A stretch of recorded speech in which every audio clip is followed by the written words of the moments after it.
আবৃত্তি করছি মাগো ওরা বলে, লিখেছেন কবি আবু জাফর উবাইদুল্লাহ।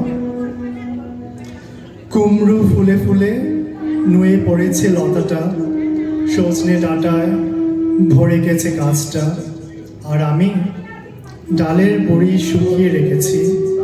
খুকা তুই কবে আসবি, কবে ছুটি? চিঠিটা তার পকেটে ছিল, ছেঁড়া আর রক্তে ভেজা। মাগো ওরা বলে সবার কথা কেড়ে নেবে, তোমার কোলে শুয়ে গল্প শুনতে দেবে না। বলো মা, তাই কি হয়? তাই তো আমার দেরি হচ্ছে। তোমার জন্য কথার ঝুড়ি নিয়ে তবেই না বাড়ি ফিরব। লক্ষ্মী মা, রাগ করো না, মাত্র তো আর কটা দিন।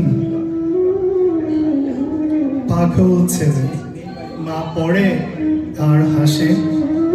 তোর উপরে রাগ করতে পারি? নারকেলের চিড়ে কুটে উড়কি ধানের মুরকি ভাজে, এটা সেটা আরো কত কি, তার খোকা যে বাড়ি ফিরবে। ক্লান্ত খোকা। কুমড়ো ফুল শুকিয়ে গেছে, ঝরে পড়েছে ডাঁটা, পুঁই লতাটা নেতানো। খোকা এলি?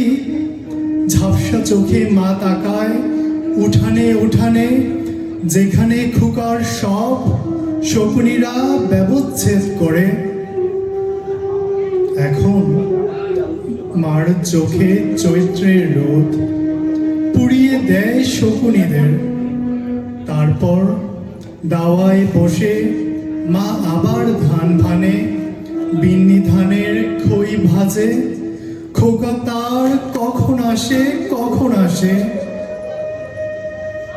এখন মার চোখে শিশির ভোর, স্নেহের রোদে ভিটে পড়েছে।